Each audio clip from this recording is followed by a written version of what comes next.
PhD को फीहरू अनि इनरोलमेन्ट प्रोसेस र त्यसै गरेर स्कलरशिप प्रोसेस के हुन्छ, सबै जस्तो युनिभर्सिटीमा PhD को लागि र भनौँ समग्र रूपमा रिसर्च डिग्री इनरोलमेन्टको लागि प्रोसेसहरू मोर ओर लेस सेम हुन्छ।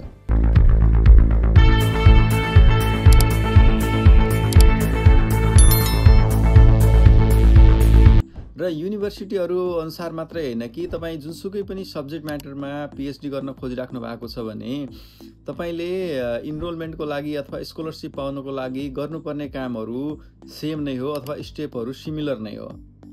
तर यहाँनिर मेन बुझ्नुपर्ने कुरा के छ भने हामीले अरू डिग्रीहरूमा इनरोलमेन्ट गरे जसरी, अरू डिग्रीमा अप्लाई गरे जसरी डाइरेक्टली हामीले कलेजमा एप्लिकेसन हाल्नै सक्दैनौँ PhD को लागि।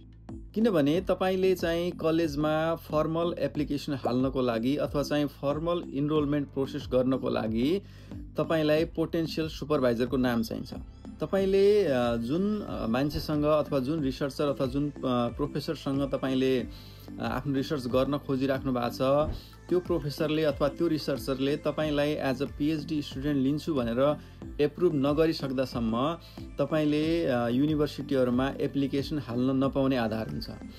अल्दो तपाईले युनिभर्सिटीको वेबसाइटमा जानुभयो भने एप्लिकेसन स्टार्ट एप्लिकेसन भन्ने अप्सन तपाईले देख्न सक्नुहुन्छ। त्यहाँबाट चाहिँ आफ्नो लगइन डिटेल्सहरू युज गरेर एप्लिकेसन फर्मसम्म तपाईले पुग्न सक्नुहुन्छ। तर त्यो एप्लिकेसन फर्ममा तपाईलाई के कुराहरू सोधिएको हुन्छ भने हु इज योर पोटेन्शियल सुपरभाइजर भन्ने कुरा सोधिएको हुन्छ।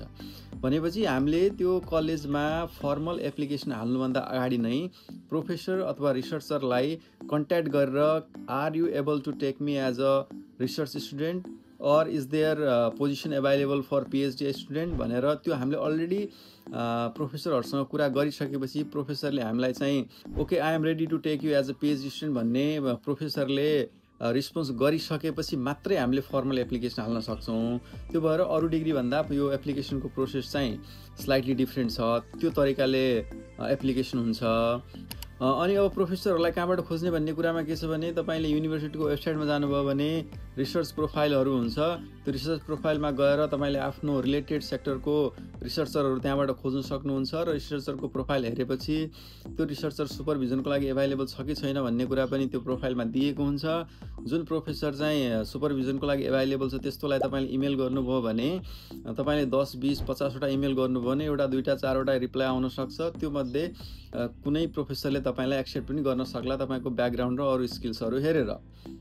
यसबाहेक प्रोफेसरसँग रिच आउट गर्ने अर्को तरिका भनेको लिङ्क्डइनबाट पनि हो, प्लस कहिलेकाहीँ सिकमा, इन्डिडमा पनि PhD को भ्याकेन्सिजहरू हुन्छ। त्यस्तो भ्याकेन्सीहरू तपाईँले देख्नुभयो भने त्यसमा एउटा कन्ट्याक्ट इमेल दिएको हुन्छ। त्यो इमेलमा तपाईँले आफ्नो CV र कभर लेटर चाहिँ पठाउनु भयो भने त्यहाँबाट थप प्रोसेसहरू हुन्छ। त्यो अलि सजिलो स्टेप हुन्छ त्यो चाहिँ। अब कुरा आउँछ स्कलरशिप कसरी लिने त अथवा स्कलरशिपको सेलेक्सन कसरी हुन्छ, कहाँबाट स्कलरशिपहरू चाहिँ एक्वायर गर्ने भन्ने कुरामा के छ भने तपाईले जुन प्रोफेसरसँग त्यसरी रिच आउट गर्दै हुनुहुन्छ त्यो प्रोफेसरले यस भन्नुको अर्थ he or she might have some funding for you. It's not always the case. Maximum केसमा त्यस्तो हुन्छ। कुनै कुनै केसमा प्रोफेसरहरूसँग फन्डिङ नहुने कन्डिसन पनि हुनसक्छ। त्यो केसमा प्रोफेसरले नै तपाईलाई रिप्लाई इमेलमै भनिदिया हुन्छ कि मसँग फन्डिङ छैन तर पनि म PhD स्टुडेन्टको रूपमा लिन चाहिँ रेडी छु, if you can get scholarship from university अथवा अदर सोर्सेस भनेर भन्न सक्छन् प्रोफेसरहरूले। त्यो केसमा के हुन्छ भने तपाईको प्रोफेसर फाइनलाइज भयो। अब कलेजमा फर्मल एप्लिकेसन हालेर त्यो एप्लिकेसनको प्रोसेसमा I also want to apply for scholarship भन्ने अप्सन हुन्छ। त्यो अप्सन सेलेक्ट गर्नुभयो भने तपाईको एकाडेमिक ब्याकग्राउन्ड र अरू वर्क एक्सपिरियन्स राम्रो छ भनेपछि युनिभर्सिटीले पनि तपाईलाई स्कलरशिप दिने चान्सेस हुन सक्छ।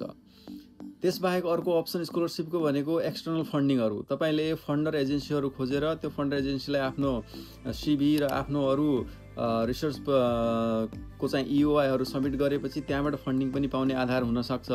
त्यो अलि कम्प्लिकेटेड कुराहरू हो। त्यसकारणले स्कलरशिप भनेको मेनली दुईवटा तरिकाले एक्वायर गर्न सकिन्छ। एउटा चाहिँ जुन रिसर्चर अथवा प्रोफेसरलाई तपाईले इमेल गर्दै हुनुहुन्छ त्यो प्रोफेसरसँग नै फन्डिङ छ भने त्यो एउटा स्कलरशिपको सम्भावना भयो। अर्को स्कलरशिपको सम्भावना भनेको युनिभर्सिटीहरूसँग पनि सर्टेन कोटा हुन्छ। त्यो कोटा अन्तर्गत चाहिँ युनिभर्सिटीले तपाईलाई स्कलरशिप दिने, त्यसरी स्कलरशिप एक्वायर गर्न सकिन्छ। अब यसरी यी कुराहरू फाइनलाइज भइसकेपछि मात्रै तपाईले तपाईँको इनरोलमेन्ट प्रोसेस, त्यसपछि चाहिँ तपाईँलाई पिटीईको रिजल्ट पनि चाहिने, अनि त्यसपछि ओभरसिज स्टुडेन्ट हेल्थ कभरहरू लिनुपर्ने अनेक कुराहरू हुन्छ, त्यो चाहिँ त्यसपछि मात्रै आउँछ। त्यो भएर अरू डिग्रीको केसमा के हुन्छ भने तपाईँले एप्लाई गर्नुहुन्छ युनिभर्सिटीमा, युनिभर्सिटीले तपाईँलाई अफर लेटर देला, अनि फी पे गरेपछि तपाईँलाई सिओई देला, त्यसपछि चाहिँ अरू प्रोसेसहरू हुने भयो। तर पिएचडीको केसमा के हुन्छ भने एप्लिकेसन प्रोसेस भनेको चाहिँ पहिला प्रोफेसर र स्कलरसिपहरू फाइनलाइज गरिसकेपछि त्यसपछि मात्रै हुने कुराहरू हुन्छ। डाइरेक्टली कुनै पनि युनिभर्सिटीले डाइरेक्टली तपाईँको पिएचडीको एप्लिकेसनहरू एप्रुभ गर्ने नगर्ने अथवा डाइरेक्ट एप्लिकेसन चाहिँ लिने आधार हुँदैन अस्ट्रेलियामा चाहिँ।